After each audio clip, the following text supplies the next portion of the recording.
रंबा मालिकेच्या आजच्या भागामध्ये आपण पाहणार आहोत की आता अक्षयच्या घरातच ती सुईणबाई आलेली असते आणि ती आता म्हणत असते की थांबा, आता मी बघतेच आता ह्या पोटुष्य बाईला काही त्रास आहे का।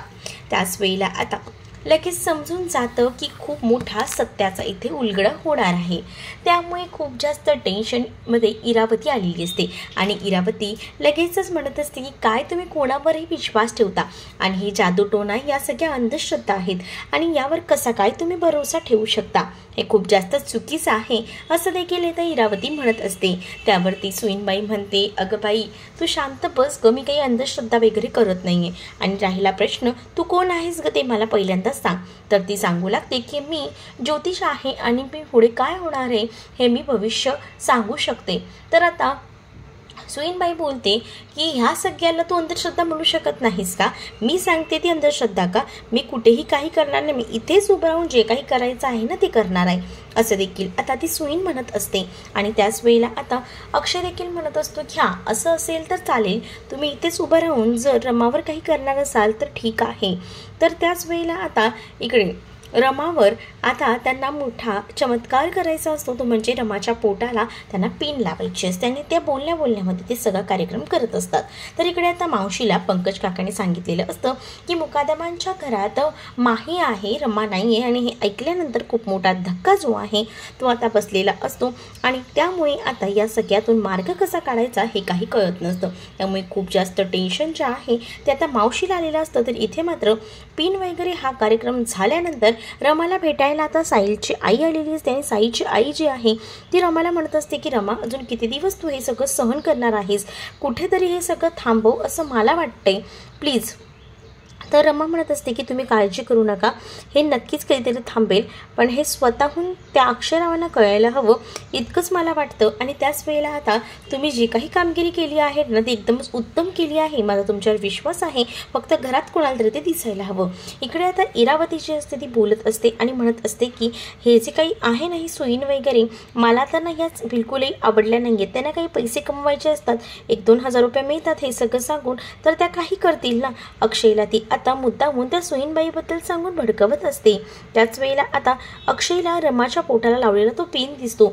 अक्षय आता रमाला म्हणत असतो की काय ग तुझं लक्ष कुठे आहे, तुझ्या पोटाला इतका मोठा पिन लावलाय तरी सुद्धा तू फिरतेस, तुझ्या पोटाला काही इजा झाली नाही का। तेवढ्यातच इरा लगेच धावत जाते आणि इरा जी आहे ती पोटाला लागलेला पिन बाजूला काढते आणि म्हणत असते की नाही नाही ती ओढणीला लागला होता, काळजी करू नकोस, पोटाला नाहीये, पोटाला लागला असं तर तिला कळलं नसतं का असं बोलून ती आता विषय टाळायचा प्रयत्न करत असते।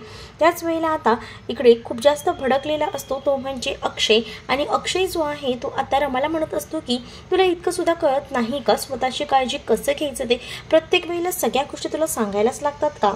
तर इकडे मात्र रमा आता रात्रीचं जेवण झाल्यानंतर राऊंड मारत असते घरातल्या घरात, पण तिला आता ना काहीतरी खायची इच्छा होत असते।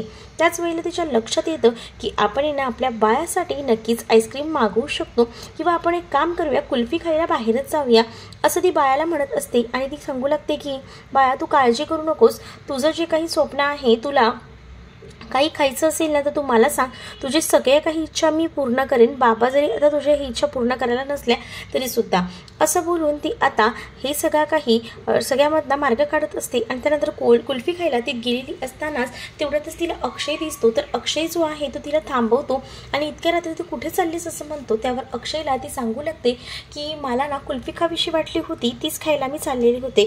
तर अक्षय तिला बोलतो अगं वेडे तुला कुल्फी खावीशी वाटते तर मला काय नाही सांगितलं, मी सुद्धा तुझ्यासोबत आलोच असतो ना, चल आपण दोघंही जाऊया कुल्फी खायला। आणि असं बोलून तो तिला कुल्फी खायला घेऊन जात असतो। त्याच वेळेला हे सगळं काही जे आहे ना ते तिथे उभं राहून ती माही बघत असते आणि माही जेव्हा हे सगळं बघते तेव्हा माहीला खूप जास्त राग येत असतो, कारण रमा ही आता अक्षयसोबत आईस्क्रीम खायला बाहेर गेलेली असते। त्यामुळे आता या माहीची खूप जास्त चिडचिड होऊ लागते। तर इरावती तिथे येते आणि इरावती विचारते काय झालं आहे। त्याच वेळेला इरावतीला ती सांगते की तुला मी काय सांगू, ही जी रमा आहे ना ती आता अक्षयसोबत आईस्क्रीम खायला बाहेर गेली आहे। इरावती म्हणते मग चिल ना, त्यात काय झालं। तर आता ती काहीतरी सांगून बसली म्हणजे अक्षयला, नाही तिने काहीतरी सांगायला नको, नाहीतर माझे खूप मोठे प्रॉब्लेम होतील. तर इरा तिला समजावते आणि म्हणते की असं काही होणार नाही, या घरातली तुझी जागा कधीही कमी होणार नाही, तुला अक्षयसोबत कायम याच घरात राहायचं आहे आणि या घराची प्रॉपर्टी हवी आहे ना, मग तुला हे सगळं काही मिळणार आहे, तू काळजी करू नकोस, असं देखील आता इकडे त्या माहीला मुद्दामून ती सांगू लागते. तर इकडे अक्षय आणि रमा आईस्क्रीम खायला आलेले असतात. त्याच वेळेला आता रमाला अक्षय म्हणत असतो की तुला जर असं काही खावंसं वाटलं ना तर मला सांगत जा, मी तुझे टुवा हे नक्कीच पूर्ण करेन. आणि असं बोलून तो तिला समजवत असतो.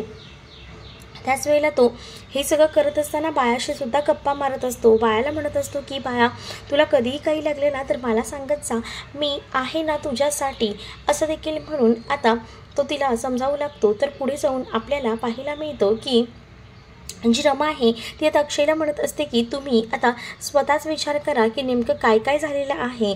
तुम्ही हल्ली सध्या खूप जास्त कामात असतात, तुमचं जास्त लक्ष नाही आहे, पण घरात काय चाललं या गोष्टीकडे लक्ष देत जा. त्यावर अक्षयला वाटतं की ही जी रमा आहे ती आपल्याला असं म्हणत असेल की आपण तिच्याकडे लक्ष देत नाही आणि म्हणूनच ती मला असं म्हणत असेल. तर तो अक्षय जो आहे तो रमाला म्हणत असतो की मला मान्य आहे, मी कामामध्ये जास्त बिझी असतो, तुझ्याकडे माझं लक्ष नसतं, पण तू काळजी करू नको, मी तुझी व्यवस्थित काळजी घेणार आहे, बाळाला व्यवस्थितपणे जपणार आहे, असं देखील तो आता म्हणू लागतो. हे जेव्हा आता तो सगळं काही म्हणतो तेव्हा इथे रमा आणि अक्षय एकमेकांचं उष्ट आईस्क्रीम खात असतात. इकडे माहीला मात्र खूप जास्त त्रास होत असतो. माही विचार करते की आता काय होईल माझं, म्हणजेच माहीच्या मनात अनेक विचार सुरू असतात. जर रमाने अक्षयला सगळं खरं सांगितलं तर आपलं काय होईल, आपलं खूप मोठं नुकसान होईल ना. इरावती म्हणत असते की असं काही होणार नाही, माझा त्या रमावर विश्वास आहे, ती असं काही त्याला सांगणार नाहीये. तर इकडे आता अक्षयला मोठा प्रश्न पडलेला असतो की हीच रमा जर घरी आहे तर मग ती माझ्याशी इतकं बोलत का नाही. जेव्हा आईस्क्रीम खायला आलेली आहे तेव्हा ही रमा खूप जास्त बोलते, असं का, असा प्रश्न देखील अक्षय रमाला करू लागतो. तर रमा अक्षयला म्हणत असते की तुम्हाला माझ्याकडे लक्ष द्यायला वेळ कुठे असतो, त्यामुळे तुम्हाला कळतच नाही, पण तुम्ही एकच गोष्ट तुम्हाला सांगते, व्यवस्थित डोळे उघडे ठेवून जे काही घरात चाललेलं आहे त्याकडे लक्ष द्या.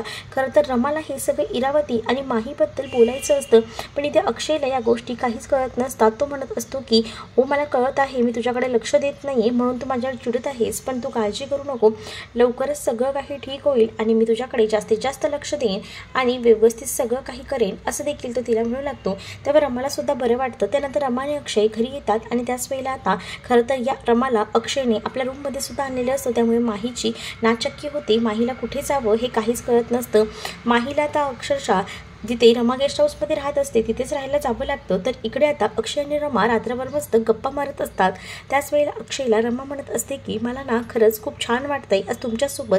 अक्षयसुद्धा म्हणतो बऱ्याच दिवसांनी आपण अशा गप्पा मारल्या ना, आणि दोघांच्याही रात्रभर छान अशा गप्पा सुरू असतात. तर दुसऱ्या दिवशी सकाळी आता इकडे मात्र खूप जास्त राग जो आहे तो इरावतीला आलेला असतो, कारण तिने जे काही स्वप्न पाहिलेलं असतं अक्षय आणि रमाला वेगळं करायचं, त्यामध्ये ती कुठेतरी मागे पडत असते. कारण का आता रमा जी आहे ती अक्षरशः घरात सुद्धा घुसलेली असते आणि त्यामुळे आता तिला राग येत असतो. तर ती म्हणत असते की तुला एक दिवस मी जाऊ दिले, पण आता पुन्हा या घरात तुला एंट्री नाही. तर आता रमा म्हणत असते की मी माझ्या नवऱ्याकडेच गेली आहे, दुसऱ्या कोणत्या माणसाकडे गेली नाही आहे, आणि मग तुम्हाला या सगळ्याचा काय प्रॉब्लेम आहे, माझा माझ्या नवऱ्यावर हक्क आहेच ना, मग मी तो हक्क बजावणारच, असं बोलून ती तिला सुनावू लागते. पण आता इकडे जी इरावती असते ती म्हणत असते की तुला एकदा संधी दिली, पण सारखी सारखी मी तुला काही संधी देणार नाही आहे, तुला काही झालं तरीसुद्धा अक्षयपासून लांब राहायचं आहे, मी ही जागा त्या माहीची आहे आणि तिला ती मिळायलाच हवी, असं देखील इरा जी आहे ती आता रमाला बोलत असते. तर तुम्हाला हा भाग कसा वाटला हे नक्कीच मला कमेंटमध्ये सांगा आणि अशाच नवनवीन भागांसाठी आपल्या चॅनलला सुद्धा सबस्क्राईब नक्कीच करा. चला तर मग भेटूया पुढच्या भागामध्ये, तोपर्यंत टाटा बाय.